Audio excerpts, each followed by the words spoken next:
What's going on, everybody? I just wanted to do a sloppily put together recap video and just discuss the card in general. I had a DraftKings lineup. Let's just start with my verdict picks, actually. I got only 2 correct for verdict. Derek Brunson came through as my least confident pick, but I didn't know what to expect really from Ian, so I went with Brunson just strictly based on experience. I think that's what won him the contest, so yeah, great showing from Brunson. Ian will try to come back, and we'll see what happens from there. Yusuf and Benitez, I thought Benitez found some excellent opportunities in that fight. I saw some sharp bettors out there pick Benitez, and I thought it was definitely an excellent bet at the time, and you could see what they were seeing in that fight, but Yusuf did come through and win that fight too. Moving on to Romero and Costa. At the time when I was watching it, I didn't see any reason to scream robbery one way or another. I do know people were yelling robbery. I don't know why. I'd probably have to watch it back to see what people were seeing, but when I was watching it, I thought Costa did excellent, and that guy continues to surprise me.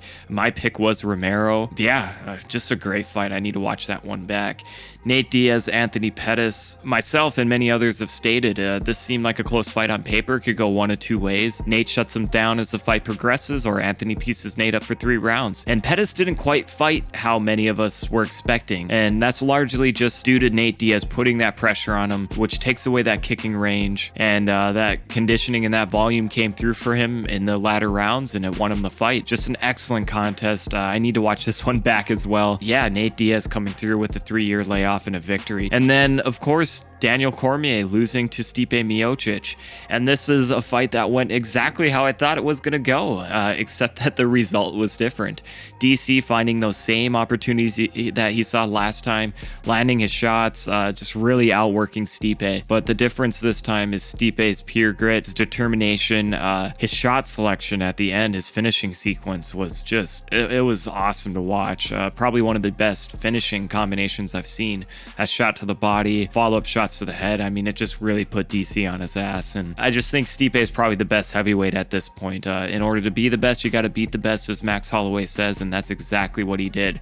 Went out and beat DC, who I see as one of the best heavyweights of all time. So congrats to Stipe on an excellent performance, and that's what it takes to be a champion in this sport at the heavyweight division. My DraftKings roster looked a little different as I weighed my salary options, and I usually don't bet on fights anyway, but I thought this was a fun card, and I saw some opportunities with a lineup, so my lineup definitely looked different than my verdict picks, but we're talking about salaries here, and you have to weigh your options. So I put Corey Sandhagen as my first pick when I was coming up with my roster, because I thought Corey had an excellent opportunity in this fight, and I think he was gonna be able to live up to his expectations, and that's what happened. I also picked Brunson despite my hesitation, but thought his salary was good on this too. Kenny versus Bermudez, I didn't know what to expect. Kenny was just cheap, so I picked him. Nate Diaz is always an excellent pick because he's got that volume. And then Yusuf, I thought was a guaranteed finish, and it turned out to definitely be a round 1 finish, 117 points for that. Daniel Cormier scored me a lot of points too, didn't get the victory. The only guy that I was probably most confident in for this DraftKings lineup to get a victory, and he's the only one that I picked that lost. So I ended up walking away with $12. The entry fee was $5. I scored 575 points, putting me in 97th place, but either way it was a profit. So that was a lot of fun. I just thought it was a great card, and I was trying to stay in the moment and score it round by round for a lot of these fights, but